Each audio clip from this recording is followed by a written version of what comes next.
Abalungi abaagalwa mbaniriza nnyo wano ku WBS era nga tuli mu programu yaffe empya etandikira ddala olunaku olwaleero ekikolo n'eddagala. Amannya Mukasa Kafeero nga nze nteredde okugibanjulira era nga programu eno ejjanga kubanga ebatuusibwako bannaffe abo nno nga si balala be ba Biva Organic.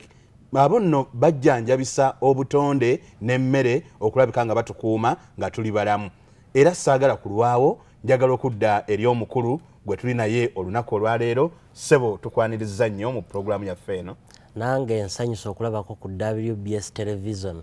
Ssebo. Programu eno eriwo ku lulwo gwalaba atawuliriza WBS. Naye nno sooka era obabuulire amannya gwani era gwe gwani mu Banaffe abandaba era bampuliriza amannya nze Dr. Senjobe Richard okuva mu Biva Organic and Natural Health Products. Biva Organic kitongole kya byabulamu naye nga kyo kibeesinga ku nzijanjaba ya butonde, ebibala ebikwetoolodde, emiddo, endya gy'olyamu ffe mwe tuyita okujjanjaba n'okkulungamya mu biki by'olina okukola okusobola okubeera omulamu. Bantu bangi balwala naye ne batamanya awaka we bava gye balina osooka okutereeza. Endwadde nnyingi zitulumba. Endwadde endoozi ebitundu nga 80 ku buli 100 ezitulumba ziva ku ndya. Endya gy'olyamu yekuleetera endwadde. Ate tukimanyi bulungi nti olubuto, ekintu ky'oyingiza mu lubuto bwe kiba ekikyamu omubiri gwonna gusobola okulwala. Kyova olaba ne tujja ne tugamba programu eno ekikolo n'eddagala tulina obbannyonnyola akawonvu n'akagga omuntu engeri gy'osobola okukozesaamu obutonde obukwetoolodde okuba omulamu. Ate naawe alina ebikusumbuwa ng'oggyeko okukuyigiriza okwetangira ate osobola n'okwejjanjaba kuba ebintu bye tukulagira bibyaffe bya bulijjo gwe by'obadde obuusa amaaso n'otamanya nti kino ekintu kiri mu mugaso bwe guti osobola kikozesa bw'oti ye kiwonya ki. Tweyanziza nnyo tweyanzeege era nga nyongera bwongezi okukwaniriza mu programu yaffe eno ekikolo n'eddagala. Kakati awo wennyini njagala bwe tuba tutandikira kubanga twogere nti programu ekikolo n'eddagala kikolo ki kye twagala okwogerako olunaku olwaleero naddagala ki eri kirimu n'oyinza n'otuwaako ndwadde ki ze kijjanjaba. Banaffe abalaba WBS olwaleero tugenda kutunuulira ku kikolo ekiyitibwa aloe vera. Era olwa Biva Organic and Natural Health Products kye tubaleetedde. Gwe munaffe obadde omanya ekigagi, obadde omanya emigaso egirimu ekigagi. Bantu bangi batunuulira ekigagi oli n'atamanya nti ekigagi mmere ate eddagala. Abamu bakitya n'okitya. Ennaku zino bwe balaba atunula obubi bagamba nti otunula ng'anywedde ekigagi. Kitegeeza oli omuntu okukinywa agirabanga gwe bateeka kalabba. Naye ekigagi ky'olaba ggwe oba ky'omanyi oyinza okuba nga obadde tomanyi kikozesa.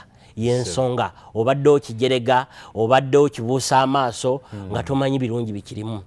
Ekigagi mu lulimi Olungereza kiyitibwa aloe vera. Era nga tunaba kwongerayo nnyo okulabika nga tukituukako nnyo bw'otyo. Omuntu atulaba era atuuliza yandyagadde okumanya ekigagi kifaanana kitya kubanga bangi abamu abakimanya tubawe kye tuyita description oba ennyonnyola y'ekigagi.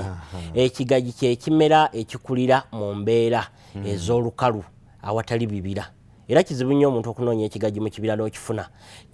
Abamu be bayita mu byererezi. Bw'osanga ebitundu bwe bityo naddala ebirimu amayinja kati ng'ewaffe Mubende ebigagi bingi nnyo. Abamu bakiyita ekikaaka naddala mu bitundu bya Bunyolo. Ekigagi ekyo kikula tekiwanvuwa nnyo. Kisobola okutuuka mu meters nga 2 bwe kiba kiwanvuye nnyo naye kisinziira ku kika ky'ekigagi kuba ebigagi birimu ebika bingi. Naye ekika ekisinga okulabika ewaffe wano kye tuyita aloe ferox. Tuyina aloe ferox ate kye kisinga okubaamu eddagala newankubadde ekigagi kirimu ebika ebisoba mu 20. Naye ate waliwo n'ekika eky'ekigagi ekisinga okuba ekiganzi mu kujjanjaba gwe munaffe atulaba kye kiyitibwa aloe barbadensis. Kino abasinga bakisimba aloe ferox. Ati waliwo ne aloe barbadensis ekyo kye kikamulwamu eddagala. Gwe munaffe awuliriza oba atulaba ky'olina okumanya nti ekigagi kyonna bw'oba onaakitegeka olina okuba nga olina kye tuyita aloe barbadensis. Ekigagi kino kikula bw'oba okisimbye ng'osimbye endokwa yaakyo kisobola okumala mu ttaka okutuuka okukikozesa okukijjamu eddagala emyezi 18. gwe mwaka gumu n'ekitundu awo kiba kikuze nga kisobodde okutereka medicinal content zonna mu kikolo nga bw'oba okikozesezza bye tugenda okwogerako byonna ng'oba osobola okubifuna n'oba nga osobola okwejjanjaba okwetangira endwadde ate n'okufunamu nutrients emigaso eri omubiri gwaffe. Ekigaji kya aloe barbadensis abasinga baagala okumanya ekyo kifaanana kitya. Abasinga mu myaka g'2000 awo ng'atandika ebigaji ebyo byava mu America ne South Africa ne babireeta wano abantu babisimbe basobole okwegiramu ensimbi n'olwokuba abamu tebaategeera nkozesa ya kubikozesaamu baatunuulira ssente okusooka ne batatunuulira migaso gikirimu. Genda osimba ekigaji genda abamu ne basaawa bye baali balina ne bagenda ne bakisimba naye bw'oba okola ekintu kyonna asooka otunuulire benefits eziri mu kintu ekyo. Abasinga tebamanya benefits ziri mu kigaji kyova olaba baakitema kati abasinga bakinoonya tebakyakiina.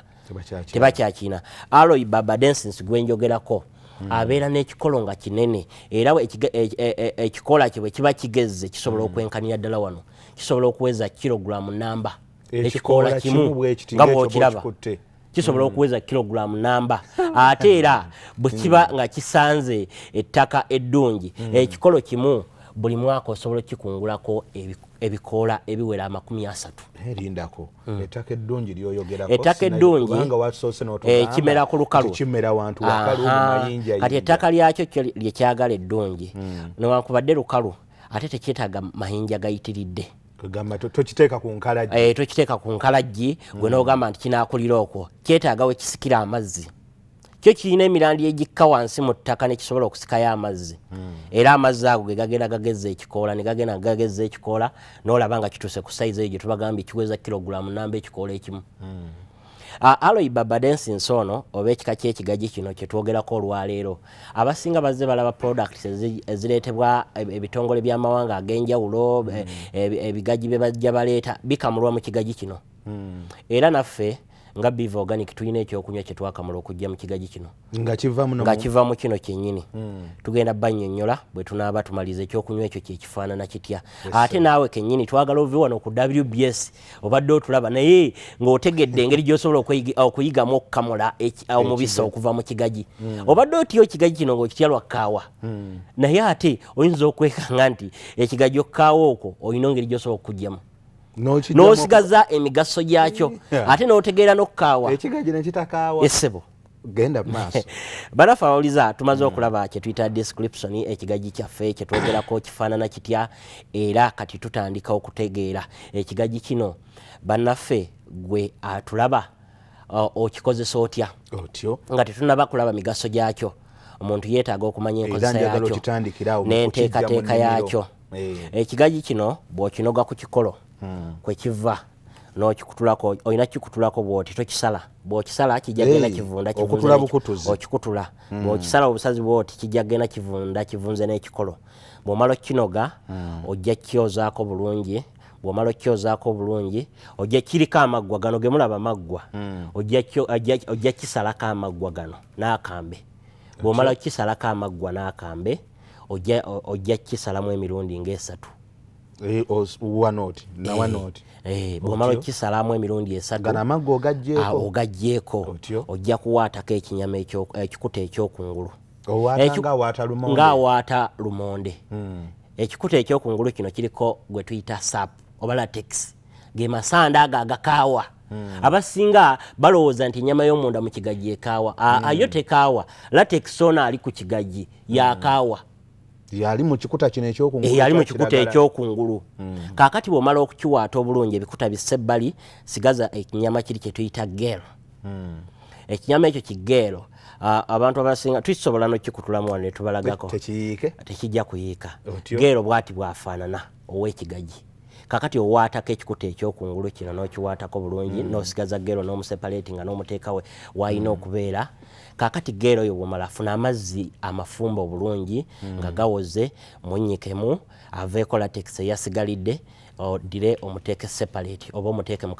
mu kasepika akake ofune amazzi kano kendaba akalimu ako kolabako akayero kano ke kakaawa kati ate geero erimu health benefits yeno gyolaba etangaala yerimu eddagala Nono latex alimu eddagala ku nsusu naye internally omuntu yeetaaga kukozesa kali ak'omunda gero yeyina okuyamba munda kyovola abamu bakozesa ekigaji ne bagamba abamu balinanga n'enjogera ekigaji kirwaza enkaka kituufu singa okozesa kano akakuta ak'okungulu akaliko latex kisobola okukuleetera obuzibu ku kibumba. Mwenno bannange abatulaba era abatuwuliriza njagala mwetegereze nnyo ensonga eno gyakugambye nti ak'okungulu kano tekakwetaagisa okuggyako akali munda kali keweetaaga ku ndwadde naddala ez'omunda otyo kaakati bw'omala okiwaata obulungi tulabye okitadde mu paani gy'ogenda okitegekeramu okiteekamu amazzi kati katugeze osaza ekikola kimu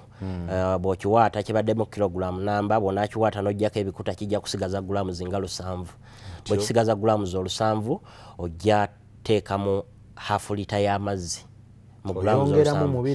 kakati gwalina akuuma akayitibwa ka blender oba juice extractor osobola okiteekamu n'okikuba nomala n'okimikisingamu amazzi awo kiba kiri ready for use. Tekyetaaga kufumba kuba tulabye enteekateeka yaakyo tukiteeseteese nga tewali contamination ya bukyafu buliwo wamaze kyozaako bulungi bw'omaze okukyozaako n'okisala bw'omaze okukisala ate n'otuddamu gero yonnyini n'oginyika mu mazzi amafumbe agawoza obulungi. Gano g'oteekamu okutabulamu galina kuba mafumbe.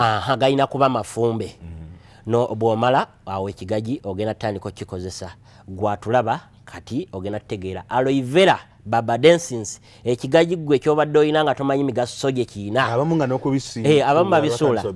Aloe vera ayina 20 minerals afumbekeddemu eminnyo egisoba mu 20.